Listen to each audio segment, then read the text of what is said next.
A paz de Cristo, pessoal. Sou o pastor Dernival Silva, estou aqui mais uma vez neste canal para falarmos um pouco sobre teologia bíblica. Hoje nós vamos falar, pessoal, sobre as primeiras instituições religiosas que chegaram ao Brasil. Quando nós falamos sobre instituições religiosas chegando ao Brasil, nós devemos pensar no período da colonização, né? Nós devemos pensar ali nos portugueses quando chegaram para colonizar o Brasil, e com eles as religiões que vieram junto. Na época, a religião predominante ali que vieram com os portugueses foi a religião católica. Foi propriamente no ano de 1549 que chegou ao Brasil ali, trazido por Manuel de Nóbrega, os jesuítas, para estabelecer assim então a fé católica no nosso país, a crença católica que era ali é cultivada também pelo povo português. No começo de tudo, pessoal, basicamente existiam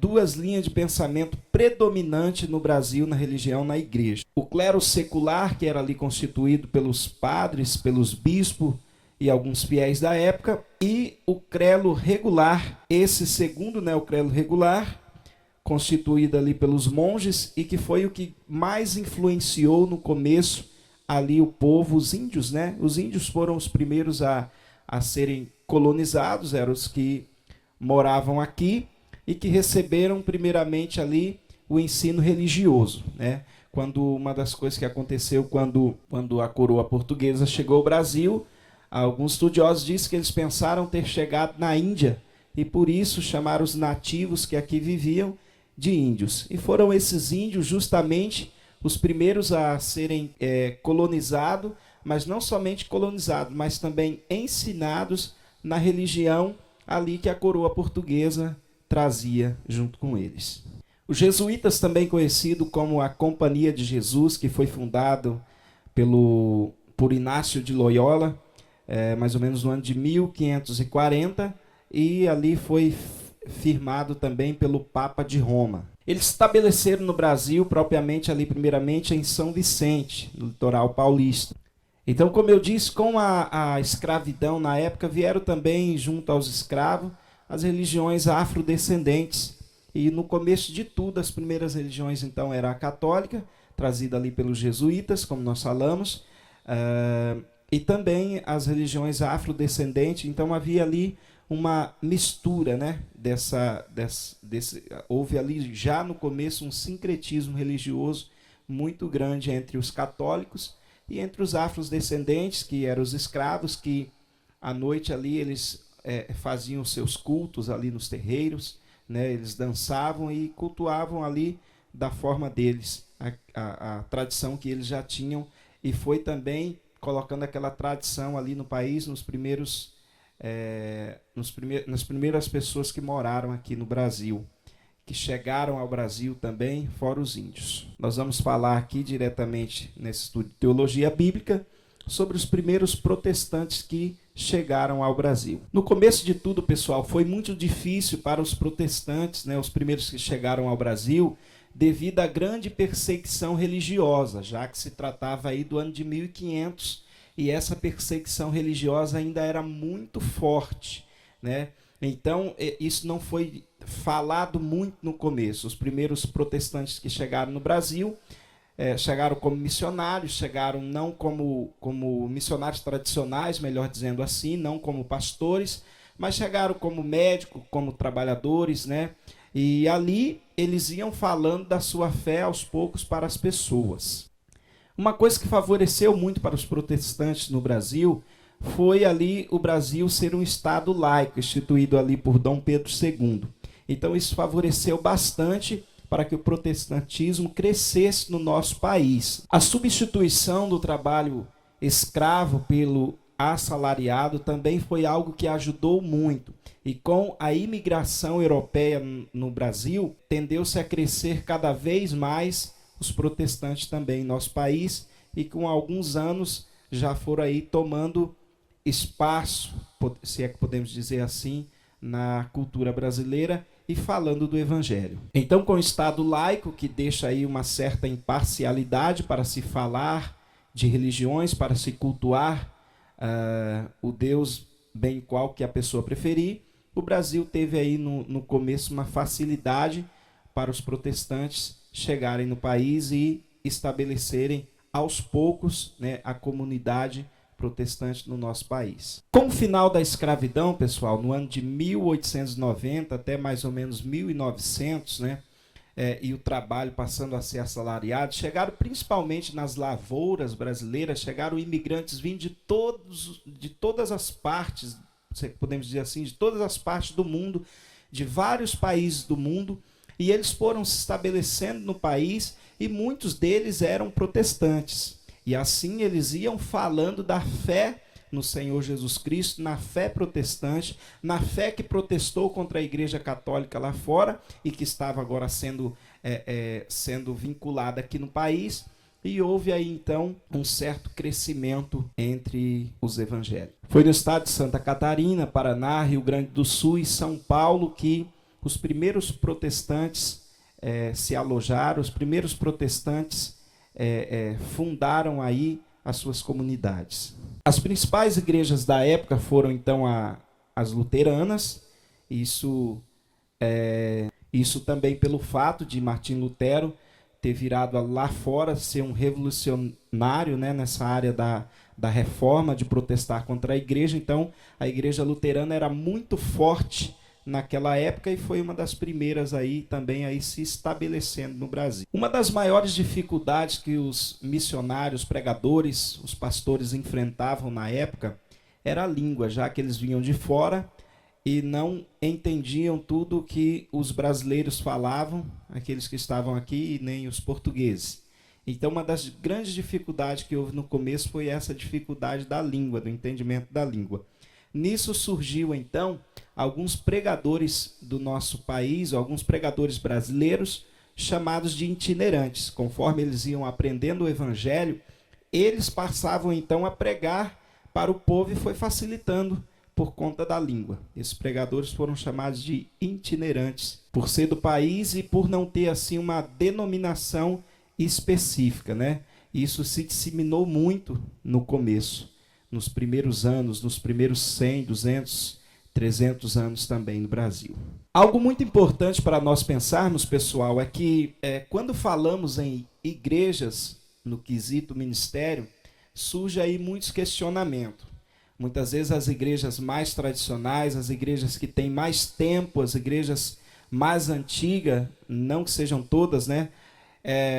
Algumas delas tendem a se colocarem como as mais certas e que as de hoje que vão surgindo já não são assim, segundo alguns, influenciadas, né? Já não são assim, algumas inspiradas, melhor dizendo, pelo Espírito Santo. A questão é que todo fundador, todo pastor e todo fundador de alguma igreja, ele saiu de outra, né? A igreja protestante, como nós falamos na aula anterior, né? Na aula anterior nós falamos que os padres protestaram contra a igreja católica. É claro que a igreja protestante no começo foi passando por muitas mudanças, né? A primeira coisa a protestar foi contra a venda de indulgência. Mas depois, aos poucos ali, eles iam examinando a palavra de Deus já com mais liberdade e vendo que muitas coisas que não estavam ali na igreja católica não se condizia com a chamada então igreja agora protestante e que depois passou a ser chamada de evangélica, como nós vamos ver à frente. Entre os primeiros missionários e evangelizadores que chegaram ao Brasil, nós podemos destacar um médico chamado Dr. Robert. Dr. Robert, ele foi inclusive vizinho, né, de Dom Pedro. E por conta disso ali, tendo uma liberdade por trabalhar na medicina, ele ganhou liberdade para falar sobre a sua fé. E isso ajudou muito, né? Ele morava ali no Rio de Janeiro, na cidade de Petrópolis, e era então vizinho ali do governador Dom Pedro II. Ele também fez muitas amizades com autoridades civis, e isso fortaleceu muito para que ele pudesse falar da sua fé. Isso foi muito importante também no começo. A Igreja Presbiteriana foi fundada então no Rio de Janeiro no ano de 1863 e depois dali foi para São Paulo, onde foi fundada ali também uma missão. Uma das estratégias que a igreja usava muito no começo, principalmente a igreja vindo do exterior, era os colégios, né, gente? Nós sabemos que um dos colégios muito importantes que temos aí nos dias de hoje, que foi fundado, e isso teve uma grande proporção e uma grande força para a igreja protestante, foi o Colégio Mackenzie, né? Isso ajudava muito, então, essas igrejas que iam se estabelecendo no nosso país, essas igrejas que iam se estabelecendo no Brasil, elas iam fundando colégios, elas iam fundando os hospitais, e isso, de certa forma, ajudava ali para o governo e ajudava em si muito a própria igreja. O Colégio Mackenzie, fundado então no século XIX, é hoje uma das grandes referências de ensino, não somente no estado de São Paulo, mas no nosso Brasil. Nessa época também, gente, o misticismo muito forte com a maçonaria surgiu. Nesse quesito, Deus levantou ali um reverendo chamado de Eduardo Carlos, que lutou fortemente para que a igreja não se vinculasse com a maçonaria na época. Mesmo assim, a igreja na época se dividiu muito devido à riqueza da maçonaria, e aqueles irmãos que não se juntaram à maçonaria, aquelas igrejas que não se juntavam à maçonaria, eles ficaram conhecidos como uma igreja pobre, né? Uma igreja ali que não tinha dinheiro. Mesmo assim, o Senhor abençoou e honrou essa igreja chamado por eles de igreja pobre, ali no século XIX. No ano de 1906, gente, surgia nos Estados Unidos um grande movimento que ficou conhecido como pentecostalismo, né? Um grande movimento pentecostal ali em Los Angeles, mais propriamente na Rua Azusa. Este movimento gerou missionários que partiram para outros lugares do mundo, inclusive para o Brasil. Este movimento ficou conhecido como Avivamento da Rua Azusa. Ele foi mais conhecido através de um reverendo chamado William Simon. Mas, alguns anos atrás, no ano de 1901, quem começou propriamente este movimento foi Charles Fox. O movimento do pentecostalismo começou propriamente no ano de 1901 com Charles Fox, que fundou em sua escola ali um grupo de estudo para estudar Atos 2. Um de seus alunos era, então, o reverendo William Simon, que depois ficou muito conhecido através do avivamento da Rua Azusa, que aconteceu no ano de 1906. Dali, missionários partiram para outros lugares do mundo, inclusive para o nosso Brasil. Para termos um pequeno entendimento do que acontecia ali na Rua Azusa, as reuniões muitas vezes começavam às 8 da noite e perduravam até às 3 da madrugada. Depois desse avivamento que aconteceu nos Estados Unidos, então chegaram ao Brasil 2 missionários, um chamado Daniel Berg e um chamado Gunnar Wingren. Eles se estabeleceram ali em Belém do Pará, onde fundaram a Igreja Assembleia de Deus, que se tornou, nos dias de hoje, uma das maiores instituições religiosas, uma das maiores igrejas evangélicas do nosso país e também do mundo. Quando vieram para o Brasil, Daniel Berg e Gunnar Wingren, eles foram cultuar na Igreja Batista, que na época aqui ainda no nosso país não estava acostumada com este Pentecoste, nem tampouco com as manifestações e com as línguas. Nessa época aconteceu então o primeiro batismo, né?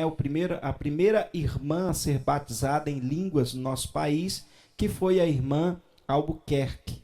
Ela foi batizada em sua casa, enquanto ali buscava o Espírito Santo, enquanto ali orava sozinha. Esse batismo da irmã Celina Albuquerque gerou muitas controvérsias no meio da igreja, de maneira que isso causou a expulsão desses 2 missionários oriundos de Chicago, já que para a época os pastores da igreja local acreditavam que eles estavam causando uma divisão de entendimento. Vemos aí então que mesmo a Igreja Assembleia de Deus, né, dos missionários Gunnar Wingren e Daniel Berg, saíram ali da Igreja Batista, né, onde eles estavam congregando em Belém do Pará. Claro que eles vieram oriundos de Chicago, mas por conta ali da manifestação do Espírito Santo e do falar em língua, isso na época não foi aceito pela igreja local. Isso causou a expulsão deles da igreja. Com isso, eles começaram a se reunir ali na casa da irmã, e tempos depois foi fundada então a Igreja Assembleia de Deus do Belém de Pará. Essa nova forma de crença, de fé, que era o pentecostalismo, gerou um grande crescimento no nosso país, algo que incomodou muito a Igreja Católica, que perseguiu bastante no começo as igrejas pentecostais que iam surgindo e crescendo cada vez mais. Igrejas essas que veio ser chamadas depois de evangélicas. A Igreja Assembleia de Deus se diferenciou muito das outras no começo, principalmente por conta da sua doutrina e de seus usos e costumes. Nesta mesma época, no ano de 1908, nascia também em Belém do Pará uma grande igreja conhecida hoje como Congregação Cristã no Brasil. Essa igreja foi fundada pelo italiano Luigi Franciscon nos Estados Unidos e chegou ao Brasil graças à imigração.